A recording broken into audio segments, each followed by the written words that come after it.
Honorable ministers and senior officials, Dr. Abdallah Hamdok, Acting Executive Secretary, United Nations Economic Commission for Africa, Professor Jeffrey Sachs, Director of Sustainable Development Solutions Network and the Earth Institute,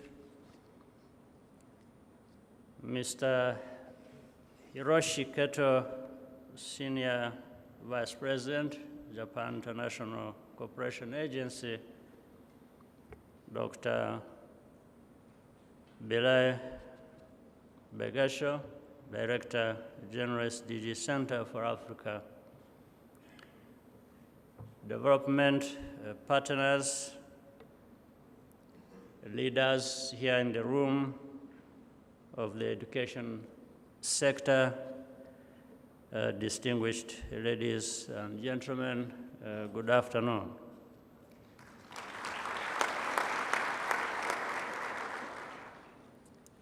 Before I start on my remarks, let me say, first of all, that when I was asked to be part of the board of the SDG Center,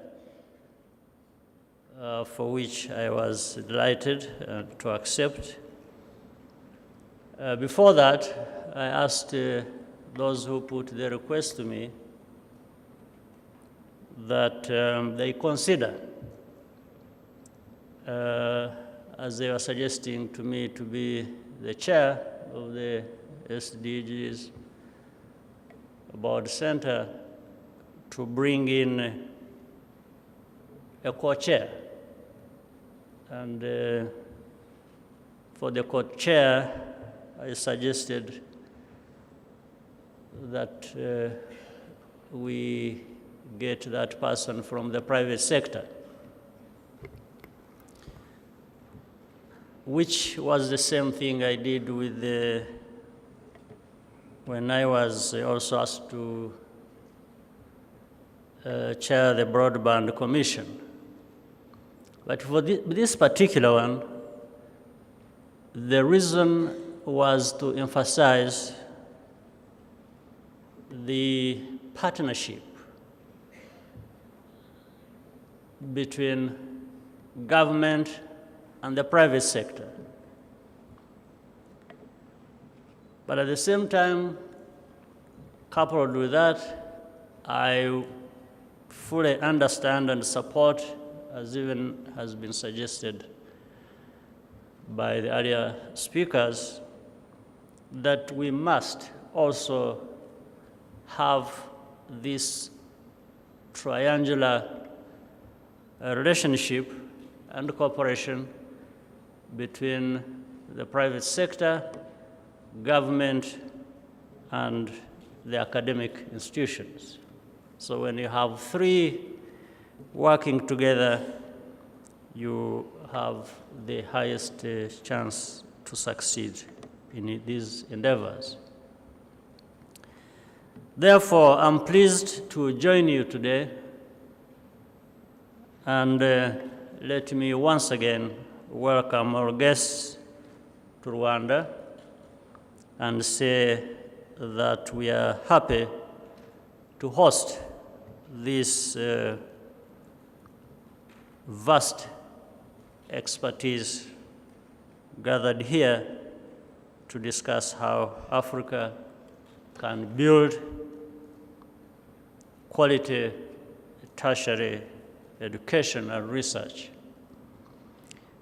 Allow me to commend the SDG Center for Africa for leading the way in the search for innovative solutions to development challenges we face.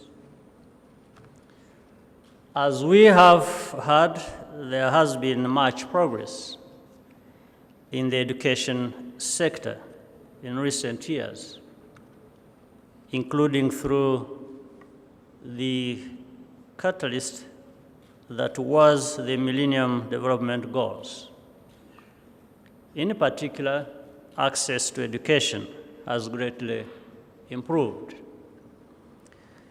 This is important to acknowledge because it shows that we can do it, but it's not enough to support the ambitions we have for our continent. More children are attending school, but Africa needs many more graduates with knowledge and skills to grow and sustain our economies and shape the continent's future. Africa's gross enrollment ratio in tertiary education is about a quarter of the world average, as was stated to us earlier. This is far from what is required to end poverty and instability, achieve prosperity, or even sustain our dignity as human beings. Fortunately, the right conditions are coming together to enable us to make the most of new ways to provide appropriate tertiary education. First, education requires heavy investment, and returns are long-term and not immediate, but there is no way around this. The role of government in setting education policies and as primary funder of education will continue and has to continue. However, governments alone, even with the right levels of financial allocation to the sector and the support of development partners, cannot sustain the momentum needed. We therefore have to find ever more innovative ways to attract needed resources from the private sector. This is essentially so because businesses have vested interest in the quality of graduates and skills they bring to the market. Modern technology, including ICTs, present us with unprecedented opportunities to overcome barriers to delivering information and skills to our populations. In particular, affordable broadband will open up new pathways to world-class education and vastly improve global collaboration on research. The poor perception of technical education in many of our countries is starting to change. However, more sustained efforts are needed to give technical education its right value so that it contributes meaningfully to Africa's transformation agenda. As in other areas of development, we have to continue to build on the gains made so far in gender equality. The critical mass of human capital that Africa needs will be reached much faster when both boys and girls can make equal use of opportunities afforded by education.